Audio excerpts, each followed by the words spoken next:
محترم سامعین السلام علیکم۔ میں آج کے پروگرام میں جناب خاتم الانبیاء محمد علیہ السلام کے ختم نبوت کے حوالے سے قرآن حکیم سے ایک دلیل خدمت میں عرض کرنا چاہتا ہوں کہ نبی علیہ السلام کے بعد کسی نے نبی ہونا نہیں ہے اور آپ کے اوپر نبوت ختم ہوئی۔ ویسے موضوع بہت لمبا چوڑا ہے۔ متن قرآن کے حوالے سے تو آپ یہ جانتے ہیں کہ قرآن میں فرمایا کہ رب تعالیٰ نے کہ ما کان محمد ابا احد من رجالکم ولکن رسول اللہ و خاتم النبیین وکان اللہ بکل شیء علیما۔ محمد تم میں سے کسی رجل کا ابا نہیں ہے ولیکن رسول اللہ و خاتم النبیین، اللہ کا رسول ہے اور خاتم ہے انبیاء کی۔ خاتم کے معنی ان کو ختم کرنے والا ہے، سلسلہ نبوت کو ختم کرنے والا ہے۔ اب سلسلہ نبوت کو ختم کرنے والا ہے، ختم ہوتا ہے یہ سلسلہ محمد علیہ السلام کے اوپر، یہ بھی معنی ہے۔ لیکن یہاں جو انگریزوں نے نبی بنایا تھا مرزا غلام محمد قادیانی، اس کے پیروکار خاتم کی معنی مہر کر دیتے ہیں، ٹھپا کر دیتے ہیں کہ محمد علیہ السلام ٹھپا لگانے والا ہے نبیوں کو، معنی اس کے ٹھپے سے، مہر سے نبوت جاری ہے اور نبی ہوتے رہیں گے۔ اس جواب پر میں آپ سے ان سے سب سے سوال کرتا ہوں کہ اور نبی ٹھپوں سے کون بنے ہیں؟ ایک تو تم نے حدیث بنائی کہ نبی علیہ السلام کو معراج پر جانے سے پہلے جبریل نے آپریشن کیا تھا، بچپن میں مہر لگائی تھی، ٹھپا ہو گیا۔ یہ جھوٹی حدیث۔ نبوت ان چیزوں کی محتاج نہیں ہوا کرتی۔ نبوت من جانب اللہ، وحی کے ذریعے اسے ملے ہوئے علم کو، نبوت کے علم، نبوت کے کتاب کو نبوت کی نشانی کہا جائے گا۔ اس سے علاوہ اس کے اور کوئی نشانی نہیں۔ اور وہ کتاب بہت بڑی نشانی ہوتی ہے۔ جو کتاب اس نبی کے سوا کوئی کسی دور میں اس جیسی کتاب نہیں لا سکا۔ میں یہ محمد علیہ السلام پر جو قرآن نازل ہے، اس کے علاوہ توریت کی بھی بات کرتا ہوں، انجیل کی بھی بات کرتا ہوں، جتنے بھی انبیاء کی کتاب ہیں وہ اپنی مثال آپ ہے۔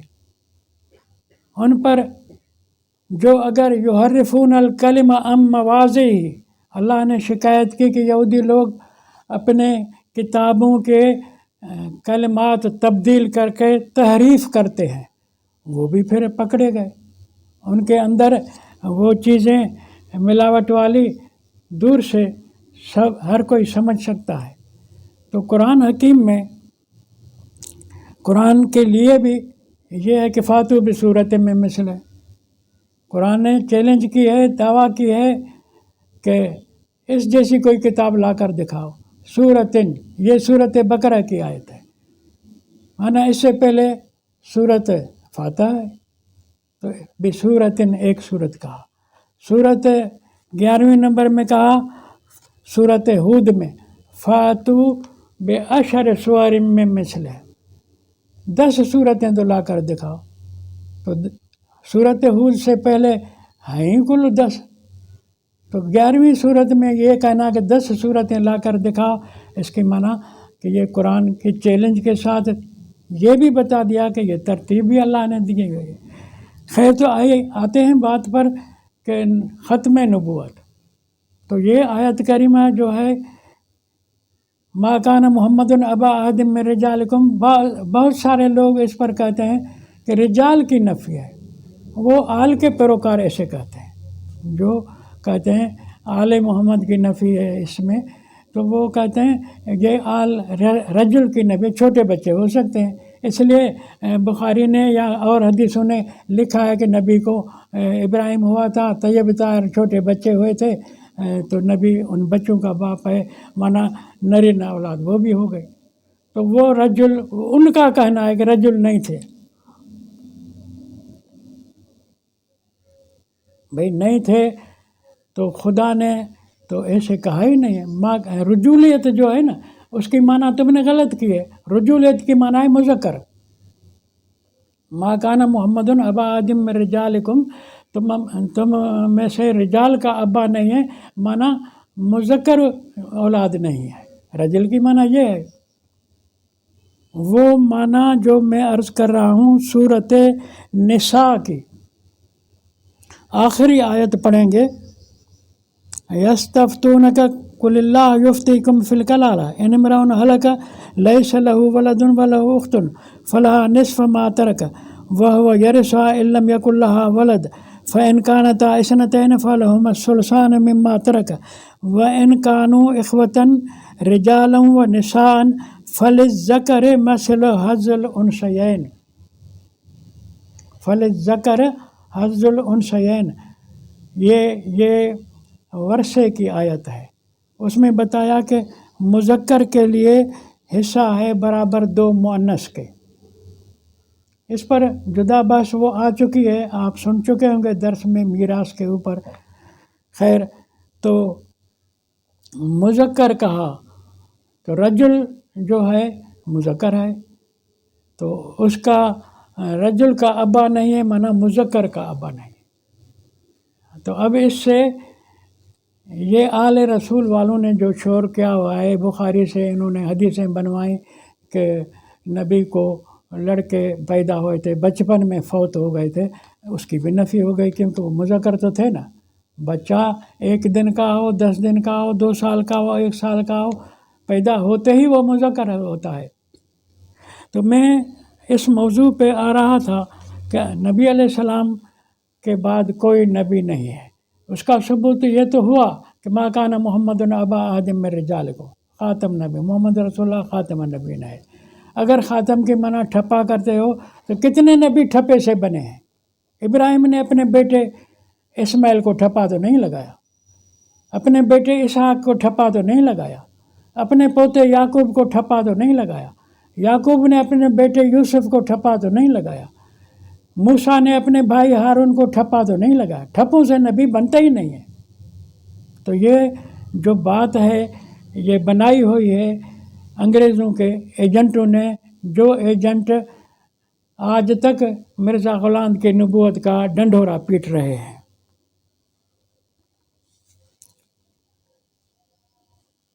میں نے آیت کریمہ سورۃ آل عمران سے 81 نمبر آپ کی خدمت میں پیش کرنی ہے، اس کا بہت اہم مفہوم ہے، آپ غور فرمائیں۔ وَإِذْ أَخَذَ اللَّهُ مِيثَاقَ النَّبِيِّينَ لَمَا آتَيْتُكُم مِّن كِتَابٍ وَحِكْمَةٍ ثُمَّ جَاءَكُمْ رَسُولٌ مُّصَدِّقٌ لِّمَا مَعَكُمْ لَتُؤْمِنُنَّ بِهِ وَلَتَنصُرُنَّهُ قَالَ أَأَقْرَرْتُمْ وَأَخَذْتُمْ عَلَىٰ ذَٰلِكُمْ إِصْرِي قَالُوا أَقْرَرْنَا قَالَ فَاشْهَدُوا أَنَا مَعَكُم مِّنَ الشَّاهِدِينَ۔ اللہ تعالیٰ فرماتا ہے کہ میں جب بھی نبی جس دور میں جو نبی آیا ان سب نبیوں سے میں نے میثاق لیا، وعدہ لیا، عہد نامہ لیا۔ کیا عہد تھا، میثاق کیا تھا؟ وہ یہ تھا کہ لما آتیتکم من کتاب و حکمت، میں نے جو آپ کو کتاب دی ہے، حکمت نبوت دی ہے، ثم جاءکم رسول مصدق لما معکم، پھر اگر آپ کو نبی بنانے کے بعد، کتاب دینے کے بعد کوئی سا نبی تمہارے بعد آ جائے اور وہ نبی مصدق لما معکم، تصدیق بھی کرنے والا ہو، لما معکم، اس علم کی، اس کتاب کی جو تمہارے ساتھ ہے، اس کی تصدیق بھی کرے، پھر کیا ہوگا کہ لا تؤمنون، وعدہ دو کہ لا تؤمنون بہ ولا تنصرنہ، تم اس کے اوپر ایمان بھی لاؤ گے، مدد بھی کرو گے۔ 2 وعدے اللہ نے انبیاء سے لے۔ ہر نبی اپنے بعد والے آنے والے نبی کے بعد کے لیے ایمان بھی لائے اس پر اور اس کی مدد بھی کرے۔ ٹھیک ہے، اب ایمان لانا ہو گیا۔ وہ ہر نبی نے کہا ہے کہ ہمارے بعد جو نبی آئے گا اس شرط پہ کہ ہماری کتاب کی تصدیق کرے، سچا ہے۔ اور ایسے ہوا ہے کیونکہ قال اقررتم، اللہ نے نبیوں سے کہا کہ اقرار کرتے ہو تم میرے ایسے میثاق کا، عہد نامے کا۔ وَأَخَذْتُمْ عَلَىٰ ذَٰلِكُمْ إِصْرِي، یہ بوجھ تم اٹھاتے ہو میثاق کا۔ قالوا اقررنا، انہوں نے کہا بالکل ہم وعدہ کرتے ہیں کہ ہم پچھلے نبی کی تائید کریں گے، نصرت کریں گے، ایمان لائیں گے اوپر۔ اب نصرت پچھلے نبی کی کیسے ہوگی؟ نبی بہت وقفے سے بھی آتے ہیں، 2 نبیوں کے بیچ میں فاصلہ بھی ہوتا ہے۔ چلو آتے ہیں عیسیٰ علیہ السلام پر، اس کے اور محمد علیہ السلام کے بیچ میں بہت لمبا فاصلہ ہے۔ دیکھتے ہیں کہ عیسیٰ نے پچھلے نبی کی، محمد علیہ السلام کی، خاتم الانبیاء کی تصدیق کیسے کی، نصرت کیسے کی، ایمان کیسے لایا۔ تو میں عرض کر رہا تھا کہ ہر نبی سے اللہ نے وعدہ لیا ہے کہ تمہارے بعد جو نبی آئے تمہاری تصدیق کرے، تم نے اس کی جو مدد بھی کرنی ہے، اس پر ایمان بھی لانا ہے۔ تو یہ میں مثال سب نبیوں نے اقرار کیا ہم ایسے کریں گے۔ اب کس طرح ان کی پچھلے بعد میں آنے والے نبی کے لیے تائید ہے، میں نے کہا کہ آپ کو میں ایک مثال دیتا ہوں۔ نبی علیہ السلام اور عیسیٰ علیہ السلام کے بیچ میں بہت بڑا فاصلہ ہے۔ اس طرح اور نبیوں کے بیچ میں بھی فاصلہ ہوا ہے، مانا نبی فوت ہو گئے، دوسرا نبی کچھ دیر سے آیا، کوئی کتنے 50 سال، 100 سال، 50 سال، 100 سال، ممکن ہے اس سے بھی کم ہو، اس سے بھی زیادہ ہو، دونوں باتیں ممکن ہیں۔ لیکن اب آتے ہیں کہ انہوں نے بعد والے نبی کے لیے کیا کچھ کہا۔ ایک مثال ہی قرآن کا کافی ہے۔ قرآن نے اگر عیسیٰ کا مثال دیا ہے تو گویا سب نبیوں نے عیسیٰ کی طرح بعد میں آنے والے نبی کو سفارش کی ہوگی، تائید کی ہوگی کہ تم اس پر ایمان لاؤ۔ اس بات سے ایک مسئلہ یہ بھی نکلتا ہے جو آپ ذہن پہ رکھیں، وہ یہ ہے کہ اللہ تعالیٰ نوح سے محمد تک سارے دین کو، سارے وحی کے علم کو، ساری امتوں کو ایک دین پر چلانا چاہتا ہے۔ اللہ وحدت ادیان کے لیے انسانوں کی، جمیع انسانوں کی وحدت کو قائم رکھنا چاہتا ہے۔ کان الناس امتاً واحدتاً کے منشور پر دنیا کو چلانا چاہتا ہے، اس لیے یہ اللہ نے عہد لیا ہے۔ تو اب عیسیٰ کی مثال یہ ہے، وَإِذْ قَالَ عیسیٰ ابن مریم یا بنی اسرائیل انی رسول اللہ علیکم مصدقا لما بین یدی، اے بنی اسرائیلیو میں تمہاری طرف اللہ کا رسول بن کر آیا ہوں، مصدقا لما بین یدی، پہلے والوں کا بھی تصدیق کرنے والا ہوں جو توریت لائے تھے۔ توریت والے انبیاء کئی سارے تھے، سب کی تصدیق کرتا ہوں۔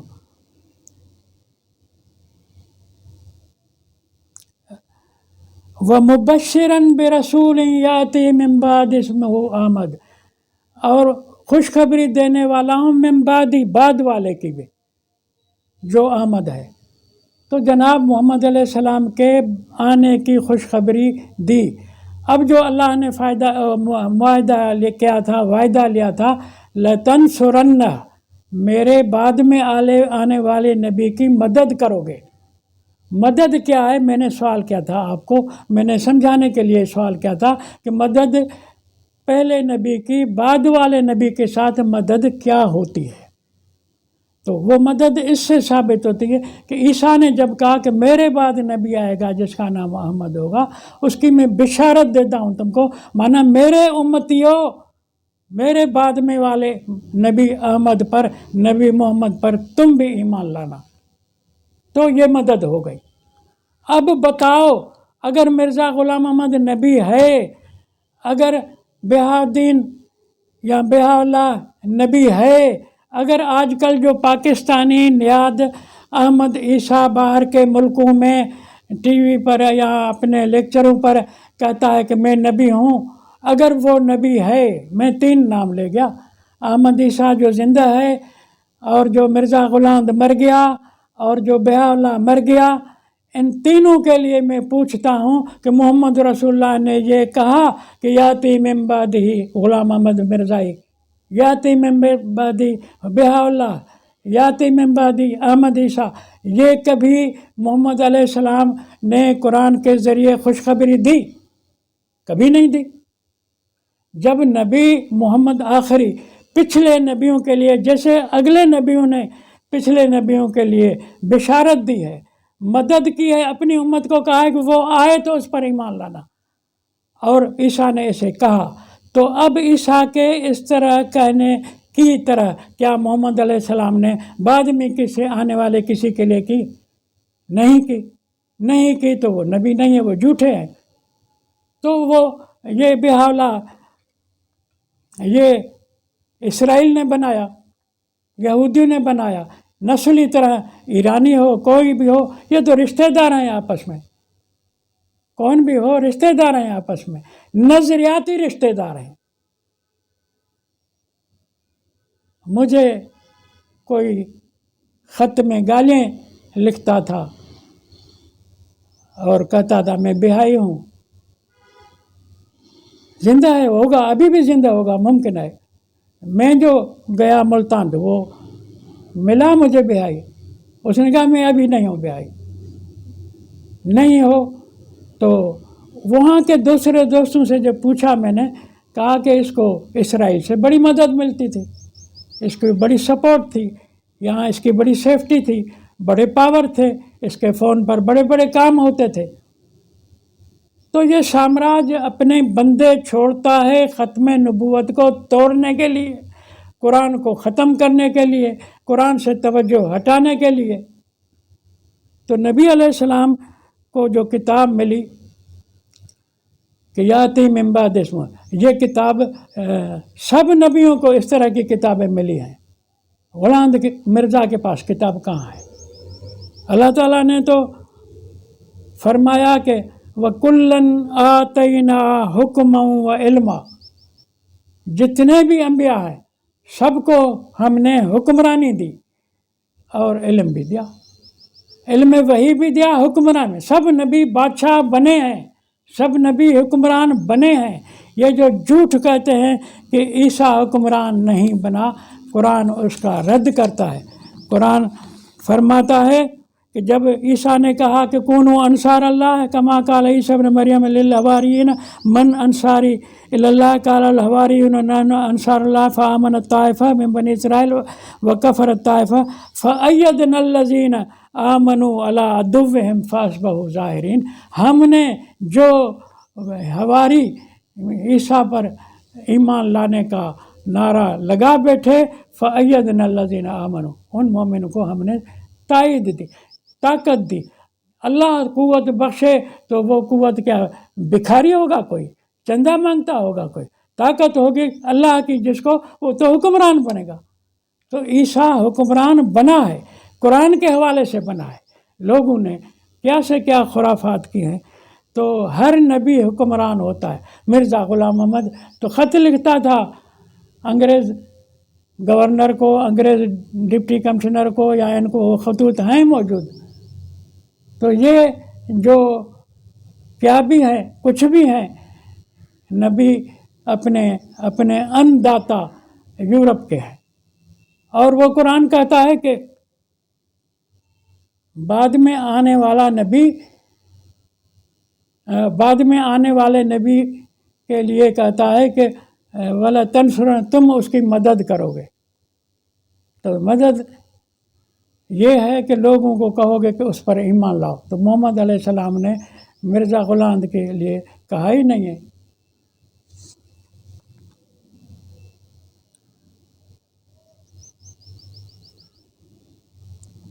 اب مرزا غلام احمد اپنے پہلے نبی، میں نے کہا نا بلا تنصرن، تم مدد بھی کرو گے بعد میں آنے والے نبی کے لیے. اس نے کیا مدد کی؟ اگر محمد علیہ السلام نے ایک تو یعنی ذکر نہیں کیا اس کا، محمد علیہ السلام پر فرض تھا، جس طرح عیسیٰ نے کہا یاتی من بعد اسمہ احمد ومبشرا برسول یاتی من بعد اسمہ احمد. ہر نبی پچھلے نبی کا ذکر کرتا ہے. اور ولا تنصرن، مدد. اس نے مدد یہ کی کہ قرآن کا خانہ خراب کر دیا. اس نے مرزا غلام نے کہا کہ قرآن سے جہاد منسوخ ہے. قرآن کی ایک زیر زبر جزم مد شد کوئی چیز منسوخ نہیں ہے. یہ جھوٹ ہے اماموں کا جو حدیثیں لکھنے والے ہیں کہ اتنی آیات منسوخ ہیں. شاہ ولی اللہ کا جھوٹ ہے کہ 500 آیتیں منسوخ ہے. یہ سارے امامی علوم والے قرآن کو منسوخ مشہور کرتے ہیں، ان کی روایات موجود ہیں. اب میں پوچھتا ہوں کہ یہ کیا مدد ہے؟ انہوں نے تو کہا قرآن کی آیات منسوخ ہے، اماموں نے قرآن سے جنگ کی گویا تھا. مرزا غلام نے کہا جہاد منسوخ ہے. جہاد سے متعلق کئی باتیں ہیں قرآن میں، وہ منسوخ ہو گئی. تو گویا کہ اس نے بھی اپنے اماموں کا ساتھ دیا. یہ امام اور مرزائی اکٹھے ایک جیسے ہو گئے، ان دونوں کا عمل ایک جیسا ہو گیا. تو یہ نبوت جو ہے قرآن کے اوپر، محمد رسول اللہ کے اوپر ختم ہے. قرآن اب قائم ہے رسول پر. اطیع اللہ و اطیع الرسول، اللہ کی اطاعت کرو، رسول کی اطاعت کرو. کس طرح کریں گے؟ ان کی یہ امانت ہے، یہ کتاب ہے. اس کے پیچھے چلو گے تم نے رسول کی اطاعت کی، اس کے پیچھے چلو گے تم نے اللہ کی اطاعت کی. تو اب یہ نبوت رسالت قرآن کے بعد بند ہے، محمد رسول اللہ کے بعد بند ہے.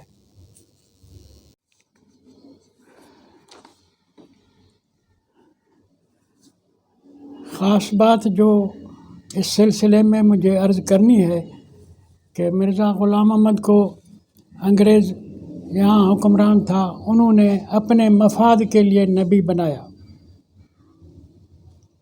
وہ مفاد کیا تھا؟ ہمارے ہاں کے کسی دانشور کا کہنا ہے کہ انگریز 100 سال پہلے سوچتا ہے، ہندو 50 سال پہلے سوچتا ہے، سکھ سر پر آنے کے 10 سال بعد سوچتا ہے. یہ تو اسی نے بات کی، لیکن میں مسلم امت کے لیے کہوں گا کہ وہ سر پر آنے کے بعد صدیوں تک نہیں سوچتی. انگریز جو پہلے سوچتا ہے، صدیوں سے پہلے سوچتا ہے، اس کی بات اس سے تعلق رکھتی ہے کہ مرزا غلام کو نبی بنانا انگریز کی طرف سے، اور اس سے کام یہ لینا کہ تم کہو کہ اب میری نبوت کی وجہ سے اللہ نے تم پر سے جہاد معاف کر دیا ہے. تو انگریز چاہتا تھا کہ ہم یہاں ان کے اوپر حکمران رہیں تو ہمارے خلاف یہ بغاوت نہ کریں. یہاں کی قومیں ہمیں یہاں سے نکالنے کے لیے طاقت آزمائی نہ کریں، ہمت سے لڑنے کا حوصلہ ان میں نہ رہے کہ مرزا غلام کی نبوت ان کو گھروں میں بٹھائے کہ تم گھروں میں بیٹھے رہو. بخاری میں بھی ایسی حدیثیں ہیں کہ فتنے کا زمانہ آ جائے گا، اس لیے بکریں کچھ رکھو اور جبل پہ چڑھ جاؤ، دین بچاؤ. دین بچے گا تم بکریوں کے ساتھ جبل پہ چڑھ جاؤ. یہ ساری باتیں ملتی ہیں انگریز کی سوچ سے. انگریز نے مرزا غلام سے یہ کہلوایا کہ جہاد اب معاف ہے، کیونکہ انگریز نے تو یہاں رہنا تھا. اب جو گیا ہے یہ تو اللہ کی مہربانی ہے کہ لینن نے 1917 میں انقلاب لایا، جس نے یورپ کو اتنا تنگ کیا کہ یہاں برطانیہ ڈر گئی کہ سارے پیچھے یورپی ملک کمیونسٹ بن جائیں گے، اس لیے چھوڑ کر گیا. لیکن وہ ابھی آنا چاہتا ہے. وہ مرزا غلام کے نبوت کے فکر اور فلسفے سے اپنی مقبولیت یہاں ابھی 2-4 سال ہوئے برطانیہ نے سروے کرائی تھی پاکستان میں کہ ہم آپ کے پاس حکمران تھے، برطانیہ حکمران تھی، تو آپ نے اس کو کیسے پایا؟ یعنی لوگوں سے پوچھ رہے تھے، سوال کر رہے تھے کہ ہماری حکومت اچھی ہے یا تمہارے پاکستانیوں کی حکومت اچھی ہے، ان کے مقابلے میں ہم کیسے تھے؟ یہ سوالات سروے کر گئے ہیں اور وہ جانتے ہیں۔ ابھی تو BBC پر برطانیہ کے خارجہ پالیسی آ گئی ہے کہ ہم آ رہے ہیں، ہم پرانی مقبوضات پر آ رہے ہیں۔ تو مرزا غلام کے نبی بنانے کا پس منظر بھی یہی ہے کہ ہم پھر سے ان کے اوپر قبضہ کریں، تو یہ مقابلے میں قرآن کا جو قانون ہے، اصول ہے کہ ہر قوم کو ہم نے جدا خطۂ زمین دے کے اپنی موروثی مملکت، حکومت، ریاست دی ہے، ہر ایک کو وہاں رہنا چاہیے۔ وہ ذہن ہٹ جائے ہم قبضہ کریں تو وہ ہمارے ساتھ نہ لڑے۔ اور وہ یہ آیات کہ ہر قوم کو ہم نے دھرتی دی، ہر قوم کو ہم نے زبان دی، ہر قوم کو ہم نے رنگت جدا کی، یہ قرآن نے بہت ساری باتیں آپ کو سکھائی ہیں۔ لیکن قرآن سے دین سیکھنے کی تو انگریزوں نے بندش ڈالی ہوئی ہے، یہ ابھی بھی بندش ہے، اور یہ بندش شروع ہوئی تھی 1933 ہجری کے بعد، جب عباسیوں نے حکومت قائم کی خود کو۔ وہ تھے مجوسی، یہودی اور عیسائی اکٹھے، لیکن پھر چارج مجوسیوں کو دی اور ان کو کہا کہ تم خود کو عباسی کہلاؤ، خود کو آل رسول کہلاؤ، تاکہ پھر تم ہی حکومت قرآن کی ترجمانی کرو کہ قرآن یہ ہے جو ابھی تک یہ چل رہا ہے حدیثوں والا، تاکہ پھر سے قرآن اصلی واپس نہ آئے۔ انگریز کی وہ سوچ آج کام آ رہی ہے ان کو۔ مرزا غلام کی نبوت سے یہ کام نکالنا چاہتے ہیں، ہم پھر آئیں تو تمہارے اندر مقابلے کی سوچ نہ ہو، ذہنیت نہ ہو، سکت نہ ہو تمہارے اندر۔